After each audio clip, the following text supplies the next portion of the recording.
Heavenly Father, we thank you for your goodness and mercy. We thank you for life and health and strength.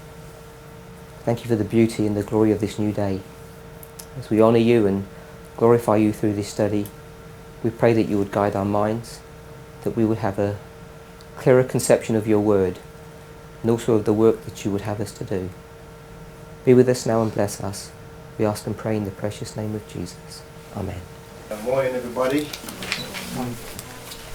Brother Parminder asked me to do a couple of minutes on the hissing, because we've been looking at this word hissing's been coming up regarding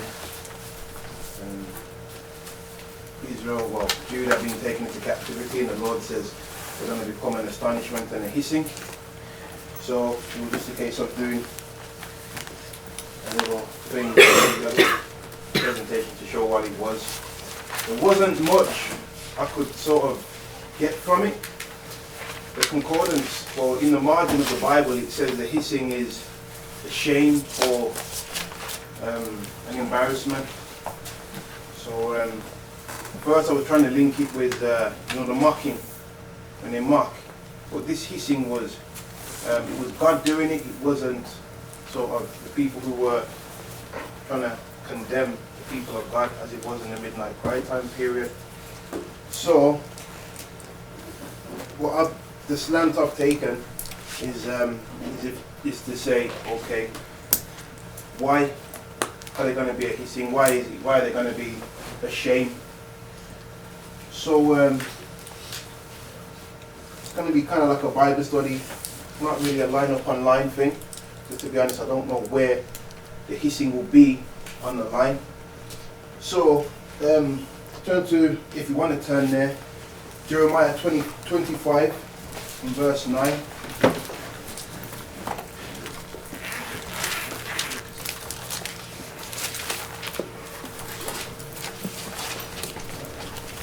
Oh, sorry. Jeremiah 18. We'll go to that one first. Jeremiah 18.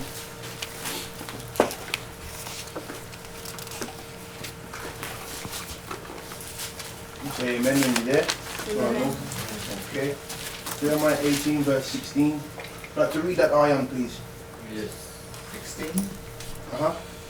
To make their land desolate and a perpetual hissing, everyone that passes thereby shall be astonished and wag his head. Okay. Now the question I ask is why? Why going to be an astonishment and a hissing? So if you go back to verse 15, Brother Henry, can you read verse 15? Can I throw something in there? In the Hebrew, that word hissing is actually repeated twice. Pardon me? Sharua, Sharua. That in verse 16, in Jeremiah 16, where you have hissing in English, in Hebrew it's actually spelled twice. Sharua, Sharua. It's a doubling in there. Okay. Okay, verse 15. Because my people has forgotten me, they have burned incense to vanity, and they have caused them to stumble in their ways from the ancient paths, to walk in paths in a way not cast out. So the reason why God's going to make them a hissing is because they stumbled in their way and they refused to walk in the ancient paths.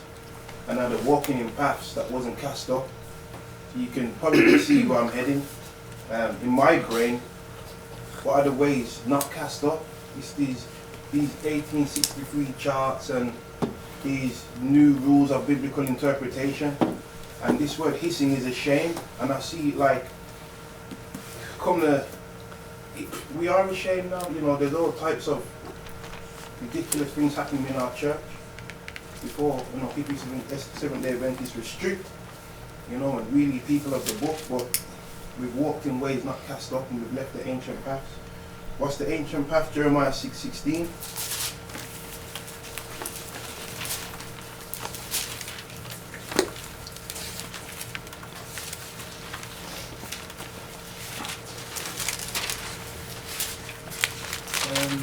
Brother Tabo, would you like to read that, please? Sure. Jeremiah 6:16. Yep, and 17. All right.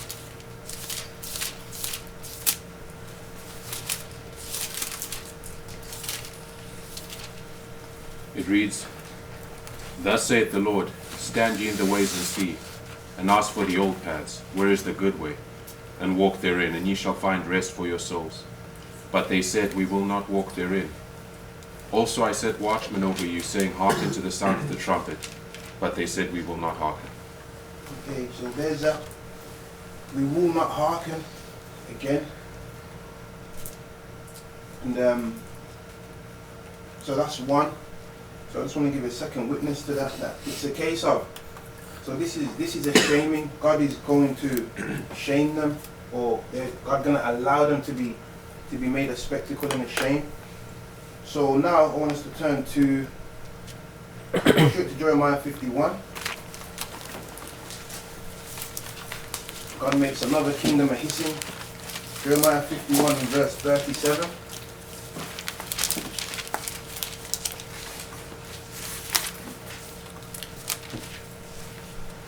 And Brother Chris, if you'd like to read Jeremiah 51 and verse 37. It says, And Babylon shall become heaps, a dwelling place for dragons, an astonishment, and an hissing without an inhabitant.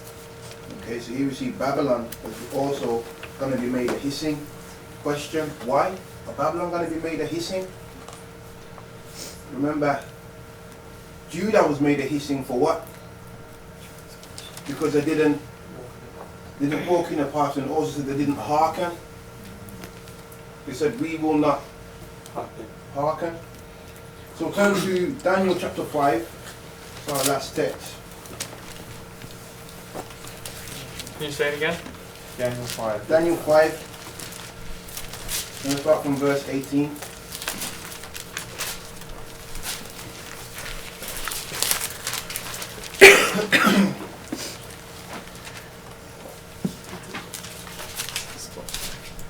Says, I'll read this one. It says, O thou king, the Most High God gave Nebuchadnezzar, thy father, a kingdom and majesty and glory and honor. So this is when the handwriting comes on the wall. Belshazzar is terrified, and his mom says there's a prophet here. So they call for Daniel, and now Daniel's going to explain what happens. And Daniel's saying to him, O king, the Most High God gave Nebuchadnezzar thy father a kingdom and majesty and glory and honor. And we're just going to go down to verse 21 and 22. Last two scriptures.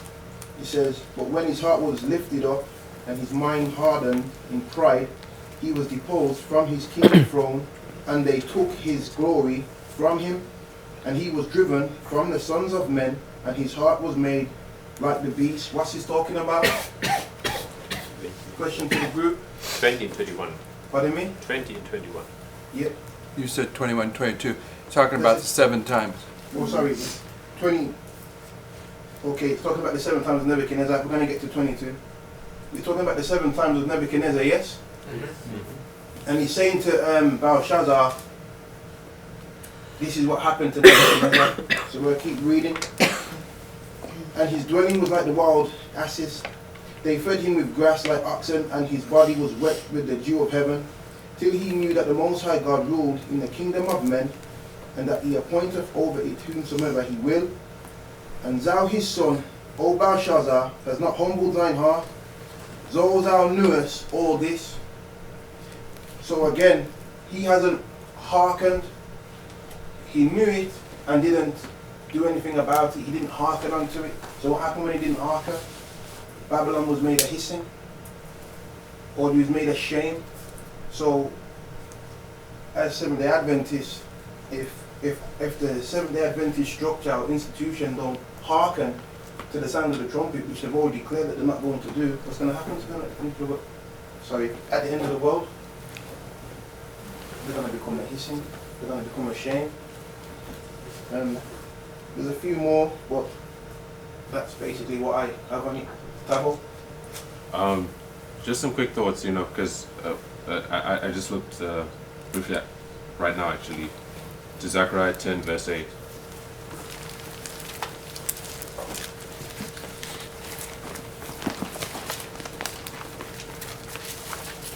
Just looking at the meaning of the word hiss.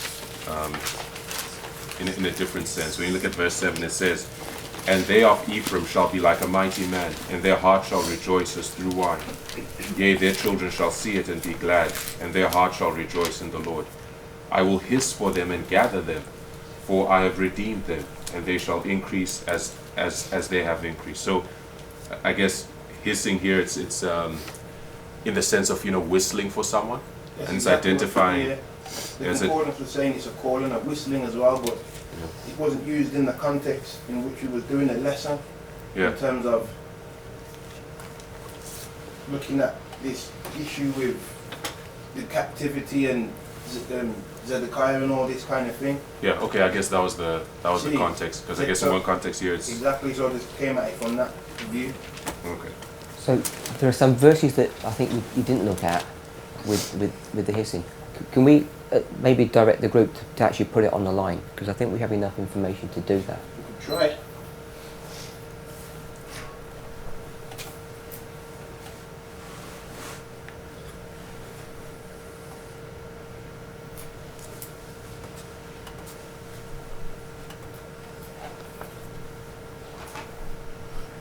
So, you wanna share your thoughts, Elder Parminder? Where you Well, think? we could go with Zechariah 10:7 Okay, to begin there. okay. You direct us. I think Isaiah 10:8. 7:18 gives us a really good spot to locate the hissing because it has a lot of information, at least for me. I mean, symbols we've already been dealing with, more than Zechariah, but that's just my opinion. Which one?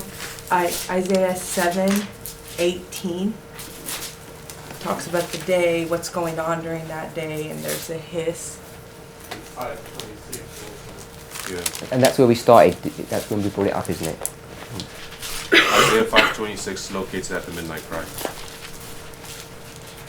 We read these. Do you want to read Isaiah 5:26? And Bronwyn, do you want to read the verse you said? 7:18.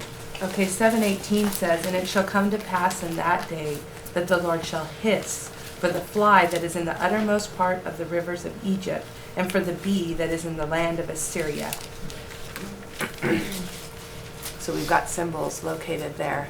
Okay. Egypt, Syria. He's calling them. He's what? Calling them. Isaiah 5:26 says, "And he will lift up an ensign to the nations from far, and will hiss unto them from the ends of the earth. And behold, they shall come with speed swiftly." And of course, we identify the lifting up of the ensign as beginning at the midnight cry, progressively through to the Sunday law.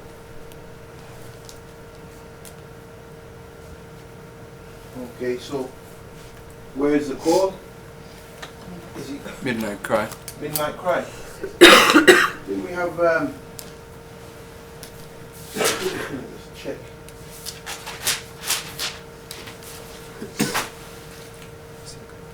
Okay, yeah. So this is gonna link that doubling that you were saying, Sister Tina. Tanya. What do you mean? Tanya. Tanya, Yep. not Tanya. Tanya. You said Tina. Did I say Tina?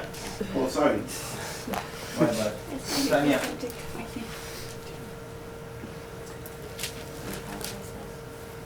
There was a W in the Hebrew. Well, can't remember what you had. You had here Passover, but over here Passover. It was dedicated, for dedication, call, and We had the Passover, yes. okay. Also, I wonder if in Jeremiah 19:8, when it says, "I will make this city desolate and a hissing, everyone that passes thereby shall be astonished and hiss because of the plagues." And then in the next verse it says, "I will cause them to eat the flesh of their sons and the flesh of their daughters." If we could place that time on a timeline and line it up with the hissing as well. That's So- Jeremiah 19:8 and 9. What do you think about that? It's almost going, giving the impression that there's going to be like a desolation and God's going to shame them. So, is the hissing and the hiss the same? Sorry, Alden, yeah. Sorry. Say your thoughts first before. I wasn't there when you got led into this originally, so I'm operating kind of in the dark. But it seems to me that if what Brother Tavo is saying is correct and what Sister Brown pointed out, this hissing is a call, and you've pointed to the fall of Babylon as a hissing, and the midnight cry is the empowerment of the message of the fall of Babylon. And the fall of Babylon is a prophetic illustration that is used by the Holy Spirit to gather people. Okay, so I think they are connected, and the empowerment of the fall of Babylon is the midnight cry. So I would think it's going in that direction, but this is my first time running this down here, so I don't know.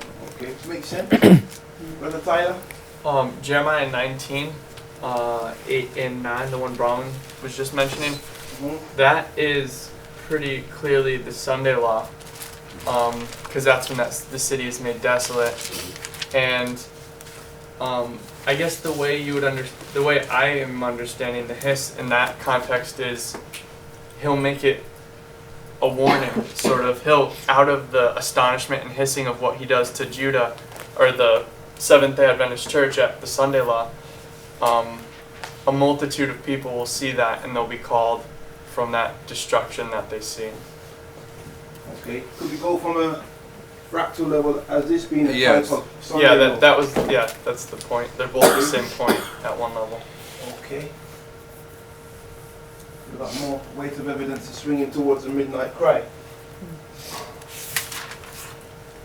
Do you want to go deeper down this rabbit hole, or are we satisfied with where we are? I would think that you could probably throw in there the prophets of Baal and that history. They're being exposed as false prophets in contrast with true. And it's this controversy between true and false that is the midnight cry, second angel's message, that allows the 11th hour workers to begin to see the issues. So it's the shame that's placed upon those initially false priests who get off the platform, don't listen to the old past message, and the false Levites thereafter that people look at that draws them.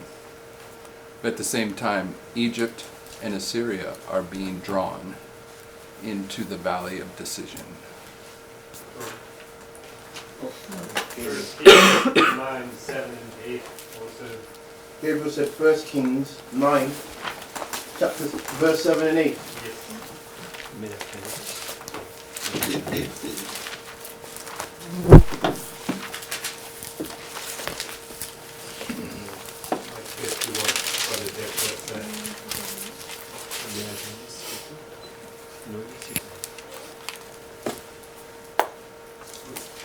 Then will I cut off Israel out of the land which I have given them, and this house which I have hallowed for my name will I cast out of my sight, and Israel shall be a proverb and a byword among all people.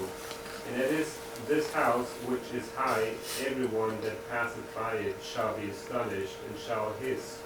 And they shall say, Why hath the Lord done thus unto this land and to this house? And they shall answer, because they forsook the Lord their God, who brought forth their fathers out of the land of Egypt, and have taken hold upon other gods, and have worshipped them and served them before. Therefore hath the Lord brought upon them all this evil. Okay, kind of just coming to my mind that they were told to hearken unto the sound of the trumpet. And if this is the trumpet, and they said we will not hearken, then the consequences of that was there's going to be a hissing or a shaming. But this is also a call, so would we say, sorry, Ronnie? Finish, go ahead. I was going to say, would we say that the call is a call to the Levites then? Because we've got the call placed here. There's a call at each of those three waymarks. So the call at the midnight cry is the call to the Levites, and it's the plowing for the 11th hour workers. Okay. And I think it's related in this verse to the land and to the house. So we were given a place to worship and a land. And I think that's aren't we marking that perfectly at the Sunday law when it's done away with? Internal, external. Internal, external, I always forget that. There's it begins at the midnight cry. But where's it perfectly? Perfect. Even if Sun- we move Sunday it, law. Sunday law is where it's marked perfectly, it seems like Yeah, in both scripture. the church and the United States. Isn't that also could be referring to the land and to the sanctuary? To the what? To the land and to the sanctuary? Because the sanctuary was going to be desolate, was going to be restored after 2300 The days. United States is where the sanctuary was put. The land, the glorious land. Okay, but It's done away with at the Sunday law. because see, there's two hissing. There's hissing that the Lord does, and there's a hissing that the enemies will do. And Lamentation 2:16 says, "All thy enemies have opened their mouth against thee; they hiss and gnash their teeth. They say, we have swallowed up her. Certainly this is the day that we look for. We have found, we have seen it."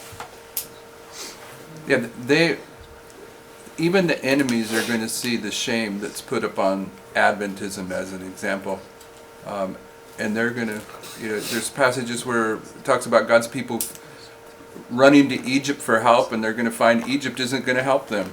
Egypt's going to recognize their condition and hiss at them too, acknowledge their shame. So, are we saying that Adventism are going to be shamed here? I think perfectly Perfect at the at the Sunday Sunday law. law. I think you have to start at the Sunday law and kind of work back I agree. Okay. to get the fractals. Michael? I spaced out at the very beginning and then back in, but but I don't know if you already mentioned this verse, Isaiah 5:26, that Yep. will hiss unto them. Yeah. Okay, so he. Okay. Brother Parminder? Do you want to summarise for us where we got to? Okay. So yeah, we started looking at the hissing and looking at it as a shame, and with the help of the class we began to identify that it was a midnight cry, and that the hiss was also a call at the same time. And it does kind of tie in with the hark. They didn't hearken unto the sound of the trumpet, though they were made a hissing. So it kind of ties in there as well, and also the doubling. Sister Tanya contributed. I have a question about that. Is every time the word hiss or hissing, is it always double? Or is it just that one verse that you Just that know? one verse, and actually there's three types of hissing that you find in Hebrew, but they all go back to the root sharah, 83:19.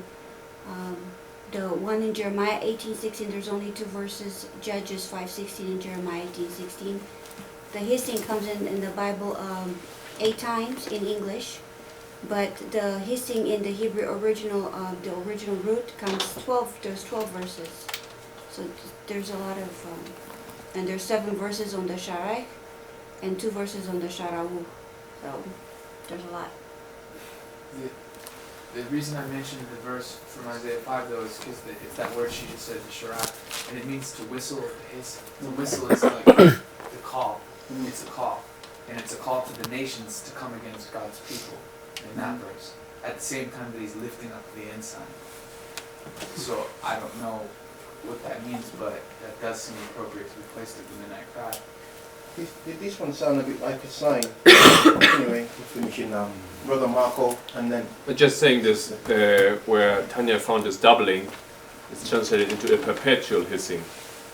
So this doubling of the words, this is what we would translate into the perpetual, continued again and again. Okay. Close the probation. It's actually the feminine part of the Sharak, the one that Michael was saying. So, yeah. Okay, well, thank you everyone for your participation this morning. I hope you've been blessed, and I hope there's you've got something to add to your understanding of the lines, by God's grace.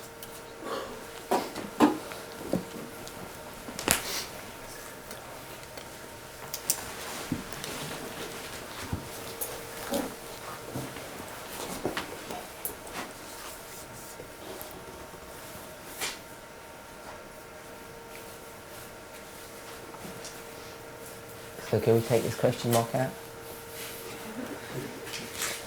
And we're saying this hissing goes from midnight cry because we're marking it at both places.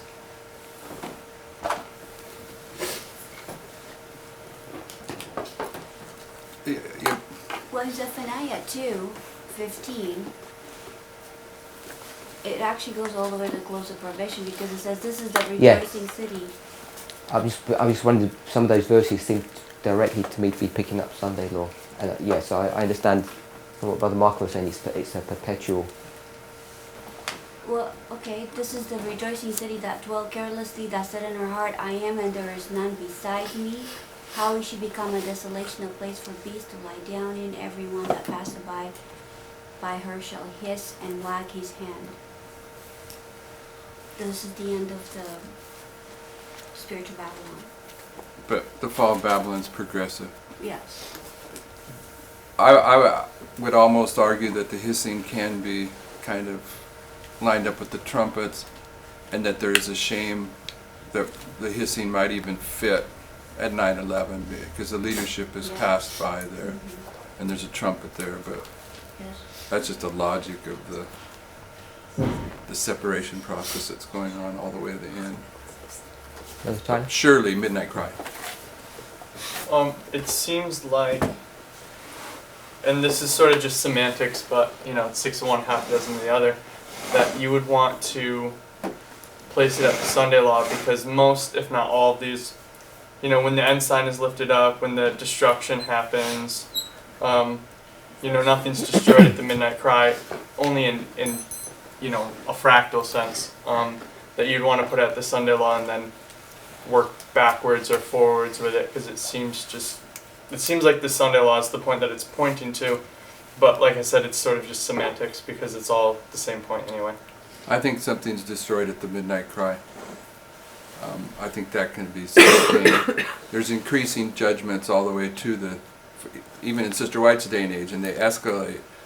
But at the Midnight Cry, you're going to have the beginning of the implementation of a series of Sunday laws that leads to the Sunday law that is the perfect fulfillment.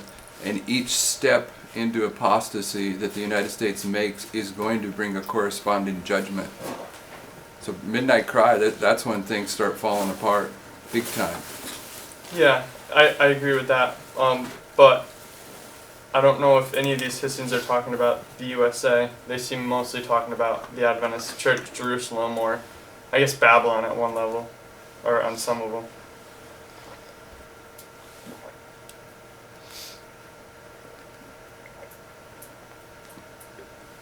Any more thoughts? Well, my thought is you can't separate the Seventh-day Adventist Church from the United States. Yeah.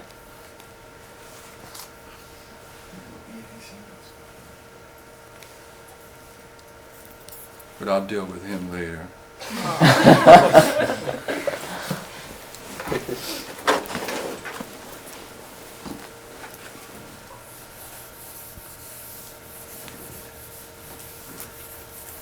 Is that how you understand it? That's my question. Me? Yeah. I was leaning more to the Sunday law. You have to deal with me as well, I guess, because Okay. I'm seeing it the same way Tyler is. That we can put it back to Midnight Cry, but the verses that were talking about the destruction of Babylon and Jerusalem, they seem to be pointing to Belshazzar, Zedekiah.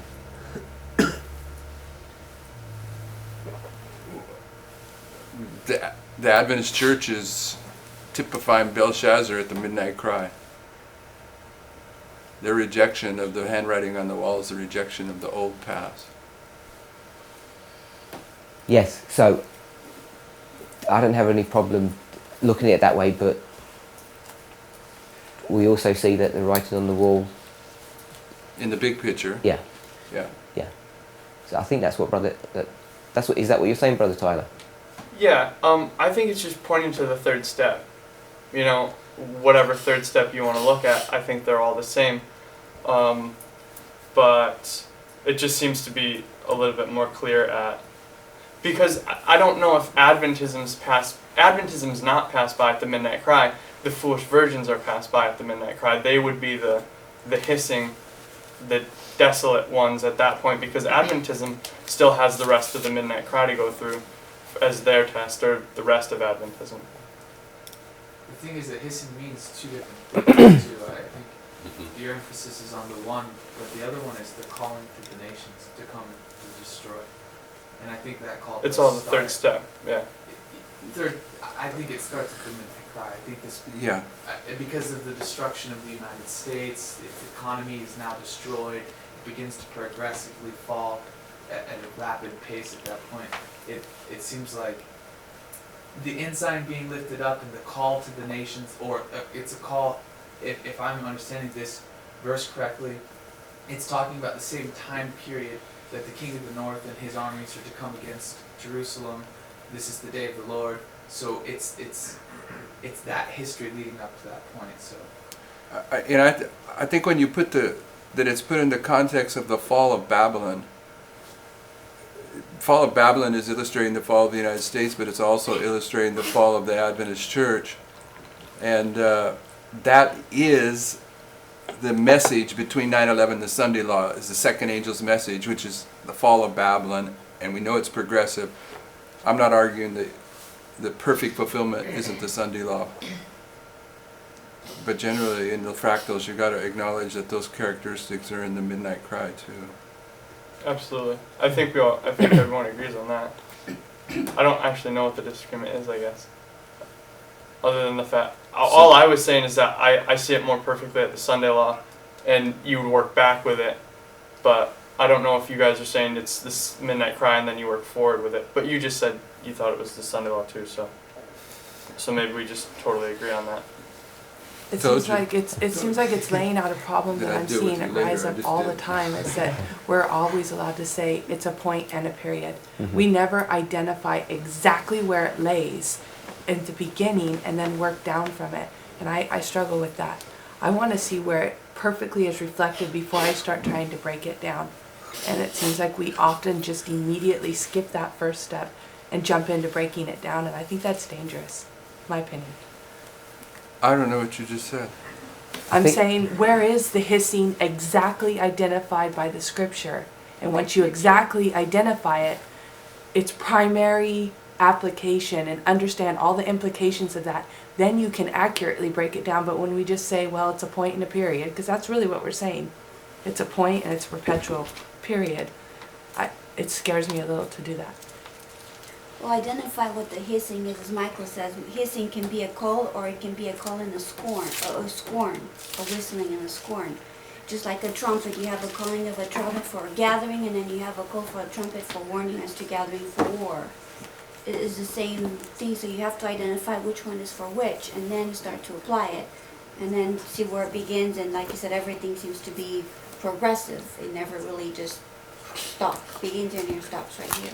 When we started studying fractals, the problem I seen with us is we would see the history of 9/11 to the Midnight Cry and break it down and build a bunch of information upon that, and not first go to the perfect fulfillment from 9/11 to the Sunday Law. So I think that's what Bronwyn is saying, is getting the perfect fulfillment first and then working backwards. I agree with that, but we understand that, so we should be able to put it in both places.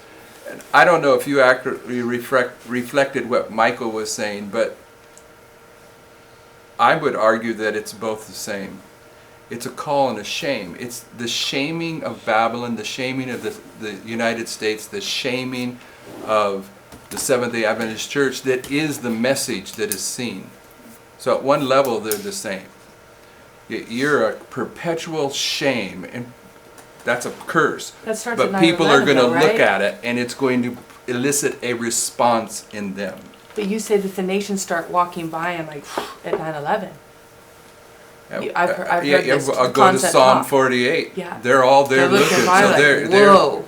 it starts there. You can argue they're already gathering, looking at Jerusalem. How are we going to eliminate Jerusalem at 9/11? But Yeah. disregarding that, at the Midnight Cry, the whole world's going to watch what goes on here.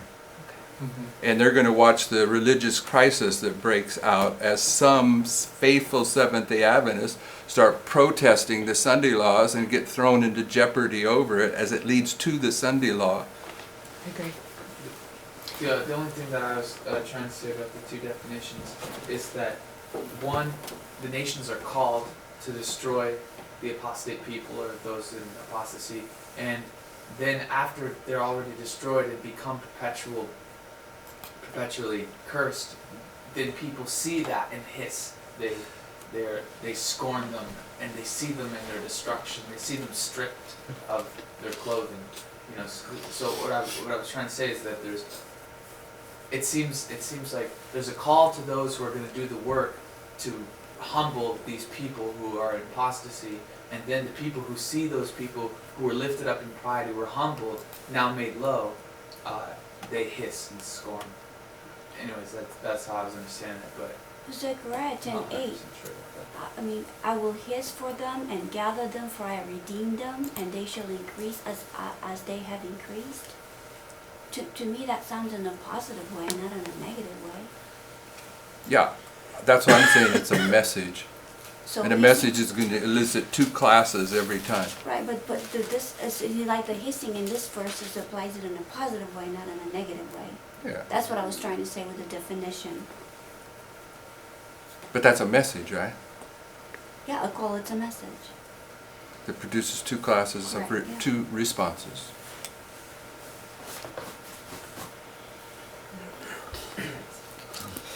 It might be unfortunate that it's the people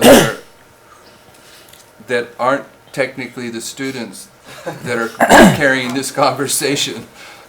Maybe we should back off. I was gonna comment on the because for me, I'm in agreement.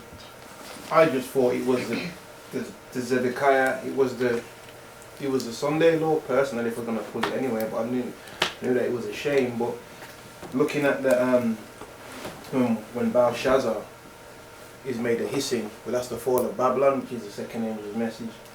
So I suppose you've got an argument for both.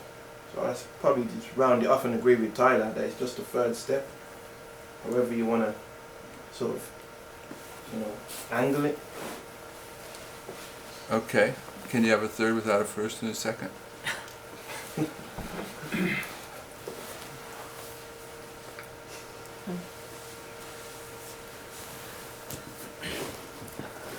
Mike, where did you say that you were mentioning the call to destroy God's people? What verse is that? It's Isaiah 5. Isaiah 5:26. The fly and the bee. That's That's Isaiah 7. 7. Oh. 17. Or is that, yeah, it's 7. Okay. The way that I'm relating to it is maybe it is more leaning towards the action of destruction takes place at the Sunday law, but the call to be destroyed is before that. They're destroyed at the Sunday law. He's not calling them at the Sunday law to do the destruction, because the Sunday law is the day of the Lord, and maybe I'm misunderstanding these verses. He's calling the Assyrian armies to come and destroy his apostate people. And that's 7, or is that 5? The 5 and 7. 5 and 7. They're the same story. That's how you're reading 5:26. 5:26 is the way I'm understanding it, is that the ensign's being lifted up, and he's calling nations to come and to do a work of destruction. Can I read Exodus? Really? Yeah. It says, Yeah. and he will lift up an ensign to the nations from far, and will hiss unto the nations from the end of the earth, So, unto them. so you're making a case that's the Sunday law? No. I'm Okay. making the case that he's progressively lifting up the ensign at the midnight cry, and he's hissing unto the nations who are going to come and destroy God's people at the Sunday law. Is this not referencing the destruction of Jerusalem? And so it's referencing what would take place at that point. So I would think that the call would have to come before the destruction. So the only place I see it then before that would probably be Midnight Cry. And you maybe push back to 9/11, but it seems to be the Midnight Cry. But 30 is the Sunday law.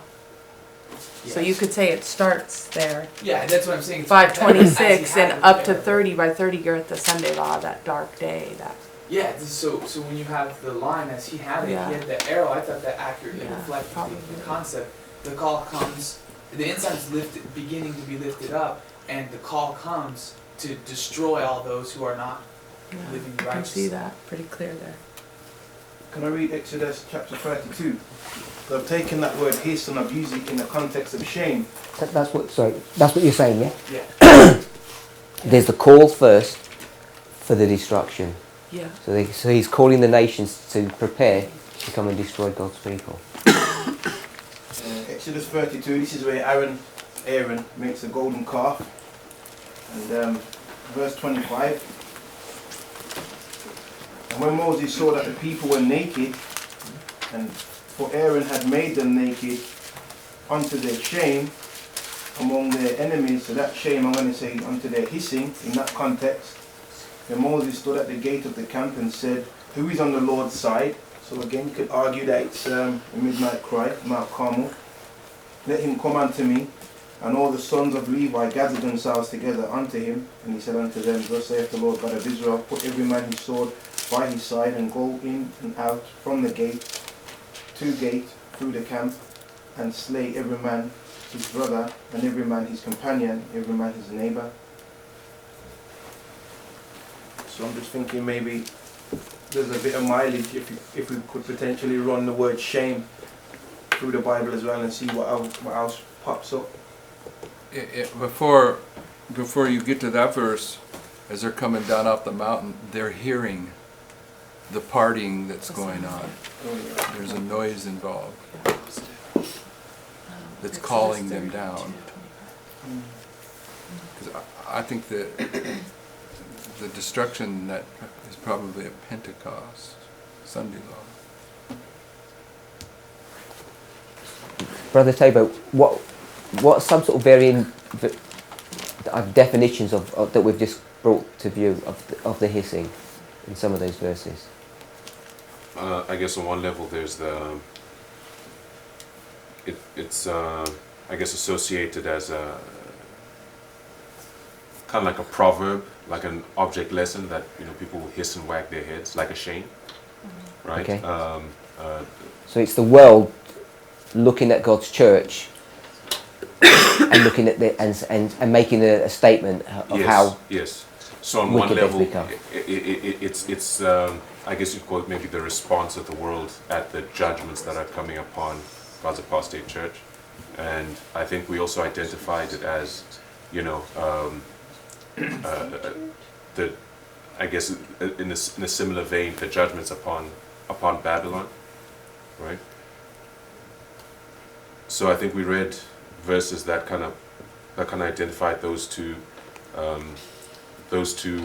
symbols, but we also identified it as a call, right? And I think in Isaiah here, it connects it with the lifting of the ensign, right? So we know that the ensign begins to be lifted at the midnight cry, progressively through to the Sunday law. But I mean, I understand the issue that we should work from the macro level down to the micro level. We should start at the Sunday law. When we look at the ensign, I guess the perfect fulfillment of it, because at the midnight cry all you have is the priest, right? So the perfect fulfillment of the ensign is at the Sunday law where you have the 144,000, and that's also the perfect fulfillment of the destruction, right? That comes from Babylon. I believe it's Babylon being identified, the destruction from Rome symbolically, that's being identified in the rest of Isaiah chapter 5. But the ensign, again, if we bring it down to the micro level, the ensign begins to be lifted at the midnight cry, right? So really, if we're gonna look at it, give it a broad sweep, we kind of look at it progressively, look at the development of the events in a chronological fashion, right? It begins at the midnight cry with the lifting of the ensign. That's my understanding. I have a question. You said the apostate church, that the world will hiss at the apostate church. What do you mean by that? Seventh-day Adventists, the judgments that will come upon the church, essentially at the Sunday law. So, like, not the remnant, the church as the organization?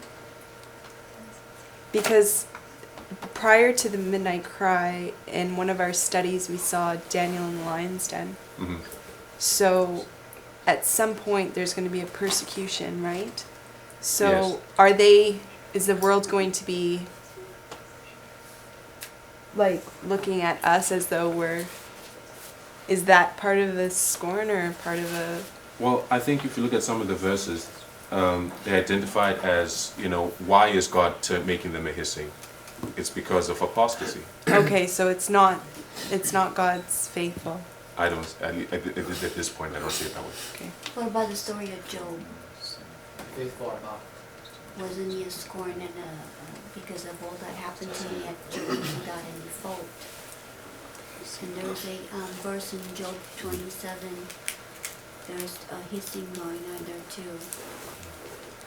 I would say that it's both. By context, the unfaithful Adventists are going to be confronted with a judgment that is going to be part of the message that the world sees. But Revelation 11 teaches us that the faithful that are given the message during that time period, they also are going to come under persecution by two different powers. Okay, if you study the history of Revelation 11, one is a church power and one is a state power. So the faithful at the midnight cry are going to start suffering severe persecution from the unfaithful Adventists, but at the same time they're going to get hit with persecution from the government of the United States. So you've got lots of circles going on in there, and by the context you got to make a distinction on what you're looking at. But I'm open for correction on that. I'm not correcting. The hissing, how Tabo said it, made me understand it in this kind of contrast, that the hissing is against the apostates and the mocking is against the faithful. So they're kind of like the same, they seem like the same time, there's the opposites of each other. The hissing is against the apostates and the mocking is against the faithful. Both of them, they're being scorned or shamed or mocked or ridiculed or whatever, but for different reasons. That's time. The only thing that would contradict what you're saying would be Lamentations. That's the only one that I see that, 15. yeah, where it's a positive thing. I'll hiss for my redeemed.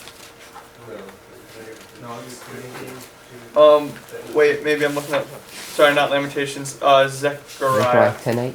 Yep, 10:8, that's the one, sorry. I will hiss for them and gather them, for I have redeemed them, and they shall increase as they have increased. But I don't necessarily think that destroys what you're saying, but that is just a positive one. So I guess it's not always negative. But my point was that that's God calling to His people, but it's not the people. It's a different word. It may be the same word in English, but as she was saying, one of the words means to call, and the other word means to scorn. And this is God calling His people. This isn't in relation to scorning or ridicule or anything like that. Yeah, I guess by definition you'd have to figure out which one you're looking at. And How does he what you call said. them? Through a message. Through a message. And you can't separate the scorn and the shame from that message. Absolutely. That's the dynamics that's taking place. And a message always produces two classes of persons. So one people enter into the shame and the judgment, and other people come to the foot of the cross. And either way, you're getting ridicule. Yeah, you're getting. Either way. And you see the same dynamic for what you were saying, Michael. In one aspect, it's the world being astonished, and in one aspect, it's being, or not astonished, but destroyed and made a hissing, and at the same time, Adventism's being made a hissing. But on the contrary to that, that's like an internal external of the negative. You have the internal external of the positive. The faithful 11th hour worker is being called, but at the same time, the faithful Advent, not at the same time, but in the same message, the faithful Adventist is being called as well. So on that timeline then, could we put His destruction and His gathering? Following up what Tyler and Michael are just talking It's the about. two classes of worshippers as a result of the hissing. And the hissing. If the hissing is a message, then you have two classes of worshippers. That you have a faithful and you have those that don't harm. Well, if it's a call and a shame at the same time, then it's a shame to destruction and a call to gathering. Aren't they happening at the same time? I don't think you're going to put That's the everlasting gospel. it happens in each But time period. But this is what, if I'm correct, this is what Jeff was trying to portray, that the message is the shame. You can't separate the call from the shame element of it. Yeah, what did you say? You said one class of people are entering into shame and one class are entering into what? Yeah, as you're confronted with this controversy, you will have a choice to take a position one way or another. If you make the wrong decision, you're going to partake of their judgment and their shame. If you make the right decision, you're going to get persecuted.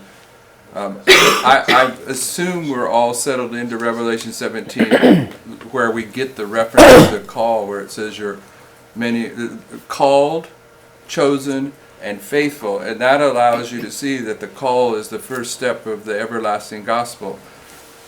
So the call produces two classes of worshipers. One is deemed faithful at the conclusion of it, at the judgment of it. So I don't know how you can separate the two classes from any call.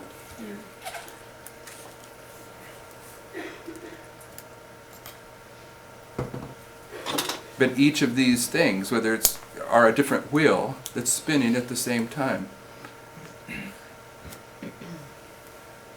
I'm just taking a look back in Zechariah 10, when it is calling, and then if you take a look at the next couple of verses, Zechariah 10:10, and I will bring them again also out of the land of Egypt, and gather them out of Assyria, and I will bring them into the land of Gilead and Lebanon, and place and shall not be found for them. In verse 11, and he shall pass through the sea with affliction, and shall smite the waves in the sea, and all the deeps of the river shall dry up, and the pride of Assyria shall be brought down, and the scepter of Egypt shall depart away.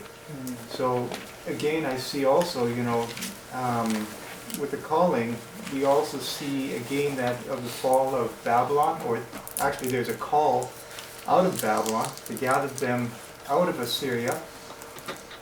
And yet we see also again the pride of Assyria, it shall be brought down. So we see the call and the fall. Yeah, and the call in Isaiah, he's calling from for a fly and a bee, and that's Assyria and Egypt. So he's calling them as the rod of his chastisement, but at the same time, he's calling the faithful out of those two entities simultaneously.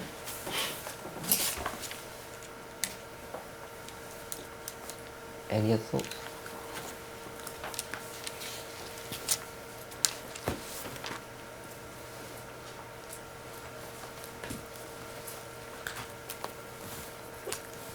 So,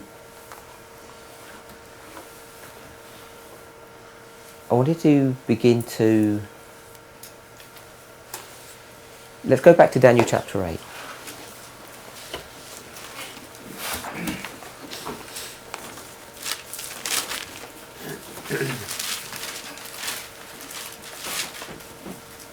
We've seen in verses 1 and 2, the Hazon vision is brought to view. Verse 13, the question is, how long is the Hazon vision?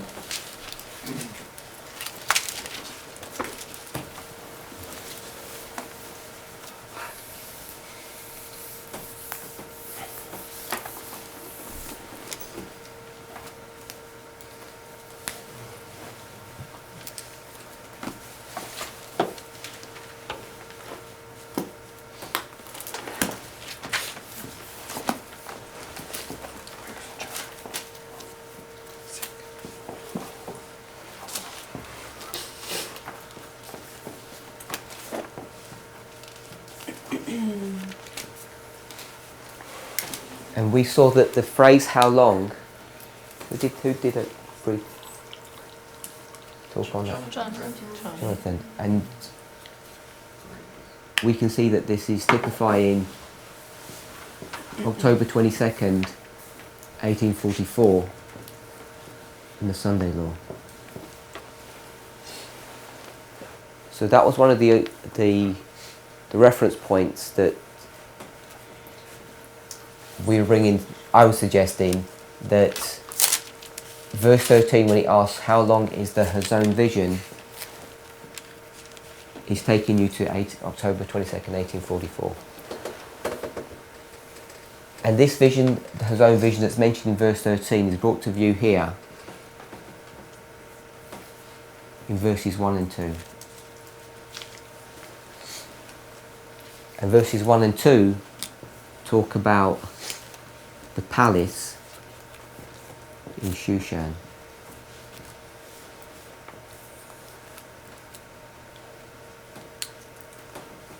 So let's read verses 1 and 2 again to refresh our minds.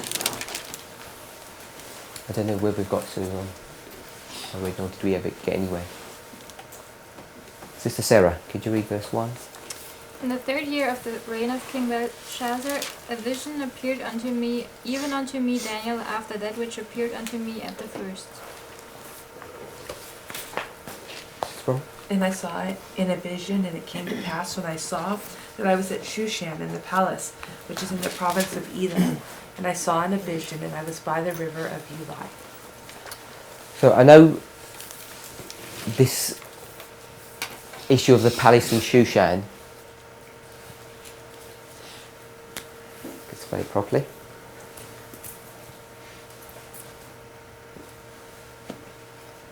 has been discussed at some length, but I just wanted to refresh our minds about what the logic for Shushan, the logic that we're going to place here in chapter 8 with respect to the Hazon vision. So my understanding is that this is the 2300 days, and this is 1844.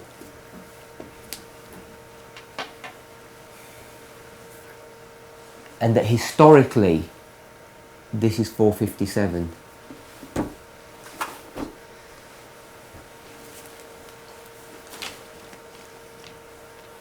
But Daniel's way back here in the year 586, maybe 587. This is the final year of Belshazzar. I thought it was 538. The final year. Sorry, Belshazzar yes, was right, yeah, 538. 538. That's what I meant.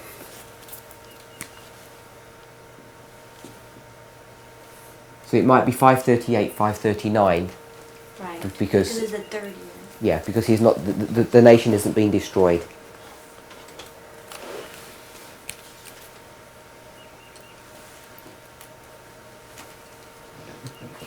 When I've looked at this before, I've always taken this vision from verse 3 and used the logic that verse 3 is marking 457 BC. But I think now we have some stronger evidence to take verses 1 and 2 as being 457 BC. So when we come to the palace at Shushan, we only find this in Daniel chapter 8.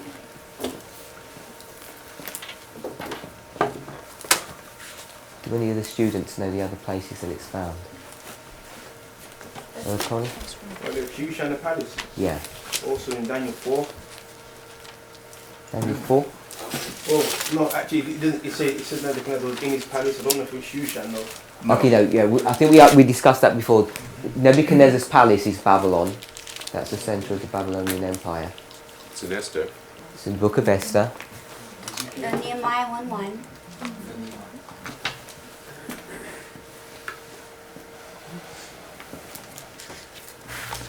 So we've got Nehemiah 1:1 and Esther, is it 1:2? Esther 1:2, 1:5. There's several in Yeah. Esther. So we've read Daniel 8:1 and let's go to Esther 1:2. Esther chapter 1 verse 2.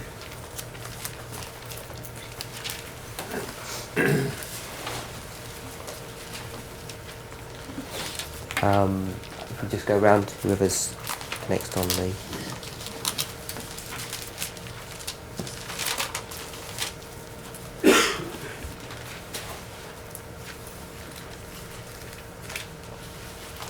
Sister Tanya? Oh. 1:2. That in those days when the king Ahasuerus sat on the throne of his kingdom, which was in Shushan the palace. And Nehemiah 1:1. The words of Nehemiah, the son of Zechariah, and it came to pass in the month Chislev, in the 20th year, as I was in Shushan the palace. So, Esther 2:8. yeah, when you go into the book of Esther, it talks about Shushan the palace in a number of different verses. Did you notice that in the book of Daniel, it specifies that it was Shushan and it was next to a river, to where the other ones are just described Shushan the palace? Is there a significance in that? Could you say that again? In the book of Daniel, where they're talking about the palace, Shushan is also identified with the river, Ulai, to where the other verses in Nehemiah and Esther is just describing the Shushan, the palace. There's no river involved. Now I was just wondering, there's a significance in that. Daniel 8:2 talks about Shushan, but also describes Ulai, and in Daniel 8:16, it just says by the banks of Ulai, which is making you understand that it's still by Shushan, right?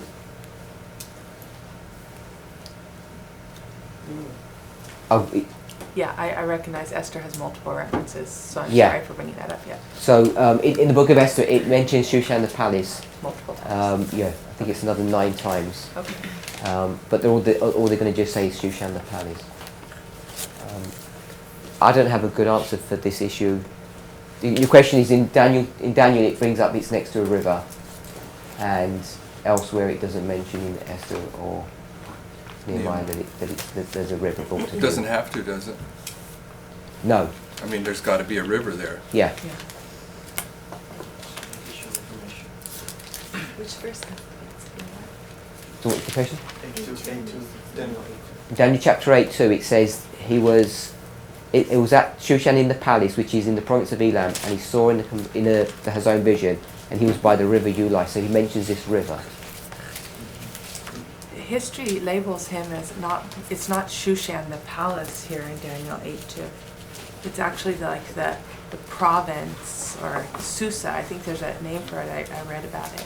So Susa is the secular name for Shushan. Okay, well, it's an area, but it's not Shushan the palace in Daniel 8:2. Yeah, that's which is the province of Elam. It's Yeah, not but the other ones are saying like Shushan, like the palace. And Like there's one just- is a name and one is an area. Over here says too, and that I was in Shushan in the palace, which is in the province of Elam. That's Daniel 8:2. That's Daniel 8. In the palace. Yeah, in the palace. So I'm not sure if I understand your question, Sister Bronwyn, or the point that you're making. Are we labeling, okay, how are we labeling Shushan? As a palace or as an area? Okay, Shushan is a city, Okay. and within that city, I think the way I'm suggesting that the palace at Shushan is a Medo-Persian issue. It's not a Babylonian. Okay. It's nothing to do with Babylon. When it says in the province of Elam, Elam was a country in its own right, and it had been overtaken by various nations throughout its history. When it talks about Shushan, if we do a plan view, if we said that this was the city of Shushan, there's an area of the city, and I'll just put it here for convenience. This is where the palace would be, and the rest of the city is surrounding it. And they'd normally build this palace on elevated ground, whether it was man-made or not. So Shushan is a city.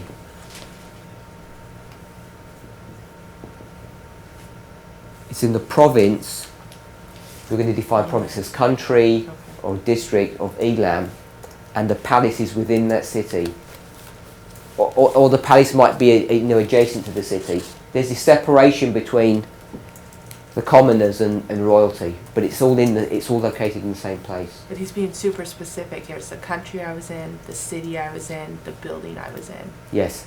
Like ultra specific about where he's standing. Yes.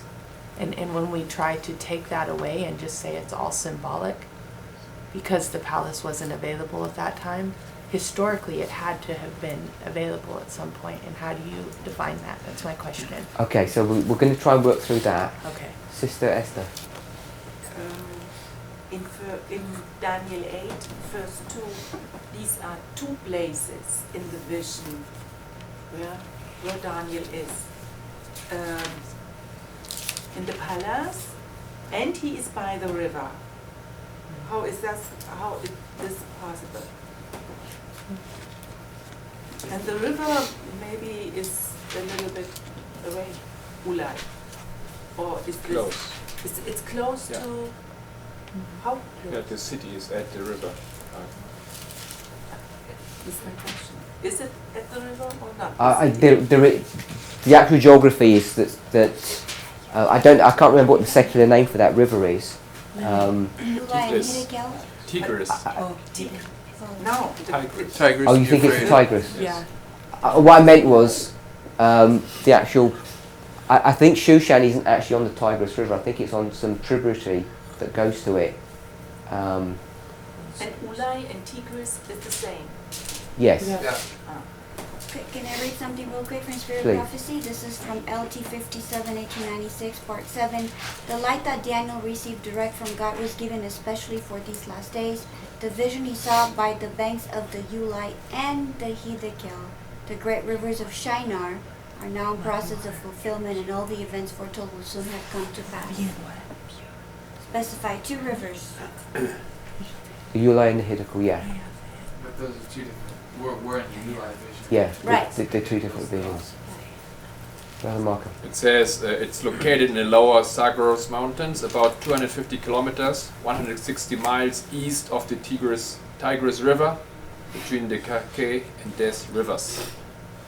Yeah, so it's not next to the river, is it? Obviously not. Yeah, so I've not understood why that is. That he says he's by the river, Ulai, when Shushan isn't actually placed there. There, as I understand it, there's a place in Baghdad where the Tigris and Euphrates come together. Mm-hmm. So I don't understand why Daniel's in Babylon. He could be standing by that river in Babylon, and that is where he was physically at when he receives this vision. And in the vision, he sees himself in the palace in Shushan. Doesn't necessarily mean, grammatically, I don't think you have to insist that he is saying that the river Ulai is running next to the palace in Shushan. He received the vision by the Ulai River, and the vision was he sees himself in Shushan, the palace. Brother Michael. This might be a stretch, but I in agreement with what Jeff's saying, but kind of taking a different spin on it, is that could he see himself in Shushan Palace in the year 457, and then see himself by the river Ulai while he's in vision? So he's in vision, having a vision of the history of the Medo-Persians. Because what he sees next isn't in the year 457. What he sees is in the year 538. Or 538, because he lifts up his eyes and he sees this ram standing by this river with 2 horns, and one horn gains the ascendancy. So he sees the entire history of the Medo-Persians flash before his eyes, and then he gets into Grisha.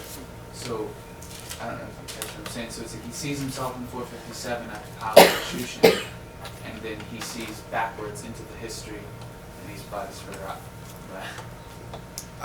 For me, anyway, in that verse, it says, "And I saw in a vision. And it came to pass when I saw, in vision, that I was in Shushan the palace, which is in the province of Levan, and I saw in the vision." To me, it's like he has marked the vision that he's seeing, and then his secondary thought is, "And I was by the river Ulai." So he's disconnecting those 2 thoughts. He's in vision in the palace, but he's physically, when he's having that vision, by the river Ulai. As an example, Sister White was in a room somewhere in the United States, and she had a vision where she saw herself in the earth made new. Yeah, okay, that makes sense. standing by. She was standing in that room. But in verse 3 it says that these animals, this ram and the goat, they stood before the river. So this river is a part of his vision. That's what I would say. So it's a division within a Because the vision. ram's by the river. The ram is by the river. But- In verse 3 it says the ram is by the river. So if he Yeah. is literally by the river but in vision in Shushan, then he must see these rams in Shushan. Depends. Well, when before Brother Jeff said that, I was thinking the same thing, except for the other way around. Like I thought he was in Shushan, the in palace, vision by the river. and envisioned by the river. Yeah, that's what I. That when I read The it. difficulty, though, is that we know historically he's in Babylon. He's not in Shushan. But the historians, if you go online, they place him there. They say that there's a Babylonian palace. Yes, in Shushan. they do. That's what They say there really historically. is. I mean, I was reading Not that. together. Shushan, the palace, as we understand it in the book of Esther, But a completely different- palace, yeah. not Shushan. They would be forced to do that if they were trying to rectify this and not at the level of Yeah. prophetic application that we were at. So we know that we're in 530, 539 stroke 538. And we know at least a year, maybe 2 years, that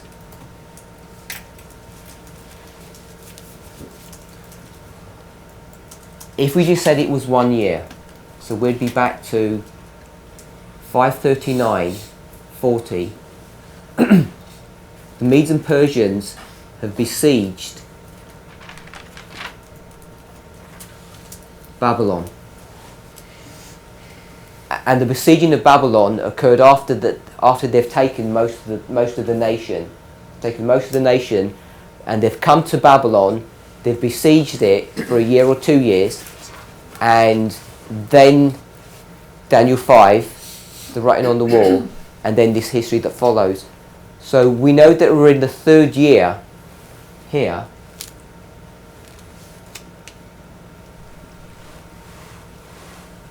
And I don't see how Daniel, because Shushan and Babylon, the city, I don't know, they're over 100 miles apart. It's a big journey. They're not next to each other. That if Daniel is in the city of Babylon, we know he is. It's being besieged and surrounded. How he can be on some kind of trip to Shushan, the city. The secular historians that want to make Shushan some kind of provincial town, that he's going there on some kind of business. So it all looks good when you take that logic, but the whole nation's been already wiped out. I think Shushan's already been taken out a long time before that by the Medes and Persians, and Babylon's already under siege. So I don't think it's sustainable to put him going to the palace in 538, which is where everybody wants to put him. They want to put him in a palace in Shushan in 538.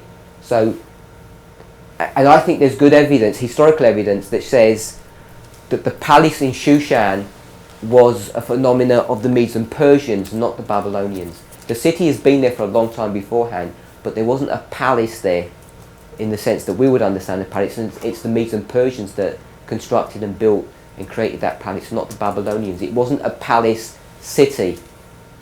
It might have been an official city of some use, but there wasn't a palace there. And a palace is where a king sits, and there's no records of the Babylonians ever using that city as a palace, as a palace city. But there's an abundant amount of evidence that the Medes and Persians did. So I think it's the palace that helps us to identify that he can't be there when he's in vision. It has to be something that's in the future. Can't physically be there. Yes, yeah, physically. He's Brother Marco. Did you say this, or according to historians it was conquered 439 by Cyrus the Great? No, I'm saying. But this is. Historians. Yeah, but this 9 I'm putting here is because it hasn't been captured yet. So this could be in the very in 538, or it could be a few months prior to that in the previous year. Yeah, according to historians, was conquered 450, 439 by Cyrus the Great. Yeah, they put October. I think it's the 13th, October 539. That's what historians say. Well, And- what are we talking about? What was conquered? Babylon. You're talking about Shushan. Shushan. And you're talking Okay. about Oh, Babylon. Shushan, sorry. Yes. Oh, okay. Sorry, I missed the point. Sorry. There's something that you. Yes, I think it was. Ecbatana and Shushan were taken by the Medes and Persians on their way to Babylon. Can you please clarify that? Can you repeat that again? What So- are we talking about? The Medes and Persians, they're going to be coming to Babylon, the country. And there's it's a long drawn out war that they're going to be engaging in. And they take two cities that are of significance before they get to the city. I think the first one is, I can't even spell it. It's something like Ecbatana, and the other one is Shushan. And it may be in the reverse order, but they take these two cities first, and a number of others, and then they're going to go down, finally, to Babylon. The city. The city. So they're progressively taking the nation down, and by the time they get to Babylon, the city, this is at least a year, maybe 2 years. This is about 2 years, Sister White said. Yeah.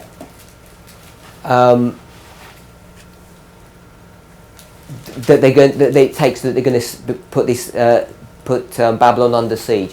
So when historians are talking about here in the year 539, that Shushan is finally taken by the Medes and Persians, it fits in with this time period that you're back here where Shushan is taken, and Daniel's here. So there's no way that he's going to be doing any kind of official business with them. So that's why I don't think it's... And the fact that Shushan isn't... There's no palace in Shushan. There's no Babylonian palace. However, Uriah Smith in his original, remember Blaine said this the other day, I wasn't even aware of this, but he says that Uriah Smith in his original 1884 Daniel in the Revelation says that the third year of Belshazzar is actually not 538, it's 15, or it's a years before that, because Belshazzar reigned for 17 years or something like this, and so he can't die in his third year, he has to die in his 17th year. So that we have to maybe we should, I don't know how, if you've already reconciled that. Where's the 17 years from? That's historically. Historically, it says that he reigned for, we read this last night even, that he reigned for 17 years or something. So his third year wouldn't have been in the year when the city was being besieged, which would kind of push us back into this other history. And then we'd have to look, is there a city, or Shushan palace a Babylonian palace at Shushan? But nevertheless, the point is that Jeff's still right about the river. Daniel's standing by a river, because she says the visions he saw by the river Ulai. So he sees a vision by the river. So I think we can still stand on that. So summarise what we've got to so far. Daniel is standing by a river in the country of Babylon, and he has a vision that he's in a palace in the city of Shushan. And the other point that Brother Michael just brought up is that we've generally taken Daniel chapter 8 verse 1 as the final year of Babylon, just when he's coming to his end. But Uriah Smith puts some history to that and says that Belshazzar actually reigns for over a decade, I don't know, 15, 16 years. And so his third year doesn't have any connection with his reign. So Daniel 5 would happen over a decade after Daniel 8, not at the same time. Wait. Go ahead. How about I still don't understand why this river is mentioned in the vision itself. That's another dilemma that you got to solve. So can I say, I looked up Wikipedia on Ulai. It says Ulai was the Hebrew name for a river near the city of Susa. It is mentioned twice in the Bible, but they cannot really identify what it is. they're kind of making an assumption that it could be some sort of channel that comes out of another river. Yeah, I've seen it as some kind of canal that's there, but I don't think the Ulai is that. No, but they cannot really identify it. Sister, yeah, I don't think they can identify a river that's at Shushan. Yeah. But I'm leaning over to the point that the River Ulai is not the river that's by Shushan. It's two separate issues. Because he's going to have another vision by the River Hiddekel. Right. And there's a truth that I don't fully understand that's dealing with those two rivers, which is independent of the palace at Shushan. Right. But commentators connect the two, and they want to put Ulai and make it the river that the city of Shushan is by. Yeah. And because they can't identify it, then they say maybe it was some kind of man-made canal or some kind of tributary, that it's a minor thing. So they're not identifying what the Ulai is, or they're going to re-identify it. But many other commentators say that Ulai is the Tigris River. Sister Brittany. Speak loud. Oh, is it possible that in verse 2 that Daniel receives the Chazon vision twice? Because it's mentioned twice. Well, just the way that he says it. He's separating the two thoughts. He said, I saw in a vision, then he said, well, I also saw in a vision this. That's along the lines of what I was saying, that maybe it was a stretch. Where he sees the vision in a vision. His vision in a vision. Or I don't know. Or maybe he sees just a vision yeah. Or twice. he receives a doubling of the vision. Doubling. Okay. He sees a vision in the Shushan and he sees a vision in the river. I think that she's saying. Sister Roman. I think there's a problem, like you just presented, that there was no palace in Shushan. But Sarah just looked up the name of the Ulai, and I think there's a problem even in the name, because it says it's a pure river and a muddy river. That's its definition, a pure water and muddy water. She looked it up. Mm-hmm. And so it means both. So there's a problem with how can a river be both? And then there's a problem that there isn't a palace there. So both of those are problems. Okay. Logistical problems. Right? What's the logistical problem? I mean, how can a river be a pure water and muddy water at the same time? So the river itself, just by definition, is okay. That there's a trouble. How can you have a river like that? Is there such a thing? Would it be symbolic then? And then you're saying you can't define Shushan as a palace city because it wasn't there. Mm-hmm. So both of them present that kind of a problem. It wasn't there at that point in history. Yeah. So there's a problem, and the river itself is a problem. So it allows you to start looking at it more symbolically once you see both those problems. Yeah. Brother Michael. I just wanted to say something to what he was saying. What's he saying? What he said was, well, if he's by the river, why is the river in the vision? And I wanted to remind us that in Daniel chapter 10, he has a vision, but he's still where he was standing. So you could be standing by the river and have a vision of a ram and a goat attacking each other by this river, and you're still actually physically by this river seeing a vision of a ram and a goat and a little horn. Mm-hmm. But you're still physically at the location of the river. So you could say, you know, for instance in Daniel 10, where he's having this vision, he has a vision of this angel comes to him and is speaking to him, but he's still physically where he was. Yeah, that's what I see that, but the thing is, it says in 8:2, I was at Shushan the palace. So we say we have a vision in the palace. That's the issue you have to try to work out. But I'm saying the river being there doesn't necessarily an issue. Brother Michael. I don't understand why you say there is no palace. Because why is there no palace yet? Because according to history there was long ago big palaces. A Babylonian palace. Yeah, I mean the Babylonian palace. No. At Shushan is what. At Shushan, yeah. There's a Babylonian palace at Shushan is what historians say, apparently. But yeah. But you say there's not.